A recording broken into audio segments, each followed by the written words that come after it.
was off to NATO, where he convinced every country except Spain, of course, to increase its military spending to 5% of GDP. So he's feeling like he's on a pretty good streak, and now he's turned his attention to Gaza. Trump was asked yesterday by reporters how close we could be to a ceasefire deal.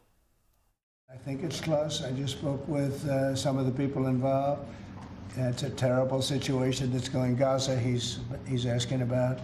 And we think within the next week we're going to get a ceasefire. And we're supplying, as you know, a lot of money and a lot of food to that area because we have to, you have to. We're, in theory, not involved in it, but we're involved because people are dying. Now, just this morning, following that hopeful message from Donald Trump, Israel's Defence Force carried out strikes in Gaza, which eliminated Hakam Mohammed Issa al-Issa, one of the founders of Hamas's military wing. The IDF posted online, they said the IDF and ISA, that's the Israel Security Agency, will continue to locate and eliminate all terrorists involved in the October 7 massacre. But back to the point of Donald Trump, Darren, it's pretty hard to argue after this week that as unorthodox as the man's methods may be, he is getting things done. And if anyone can get a ceasefire going again in Gaza, it's Donald Trump. Well, he got Israeli planes to turn around mid-flight during the week. So the guy is capable of extraordinary things. It was an extraordinary week.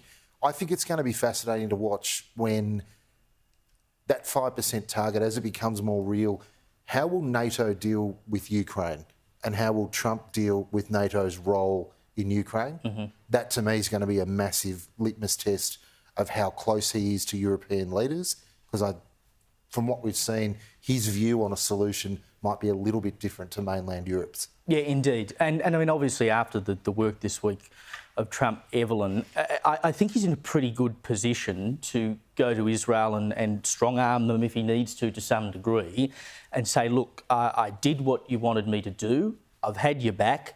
I promised I would end wars. I need you to help me out on this regard. He did it with Iran when they were going to retaliate against that one strike that went into northern Israel, and he may well be able to do it here.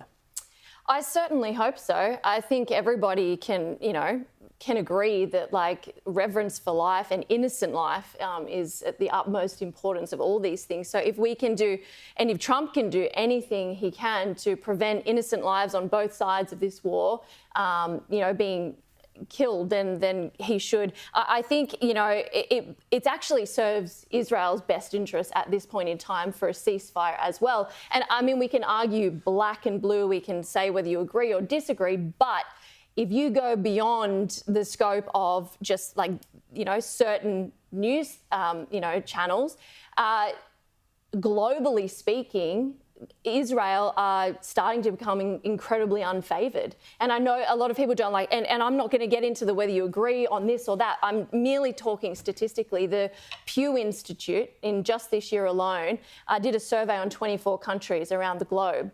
And 20 out of 24 countries, majority view Israel right now unfavourably. And I think the war on Gaza has played a massive role in that shift of unfavouritism. Even in the US, it's gone from 42% opposed to Israel to now 53%. In Australia, it's 74%. In, I think, Japan, 79%, Spain, 75%. The only two countries that have actually viewed Israel in this survey positively is Nigeria and Kenya, would you believe? And so, again, I'm not debating about this and that. I'm not getting into the delicate intrinsic things that Trump and Netanyahu and the people in Gaza, I don't have that information. However, I do think if Israel and if Trump and the globe really, want to start seeing things more favourably, the ceasefire will certainly do a good job in shifting that.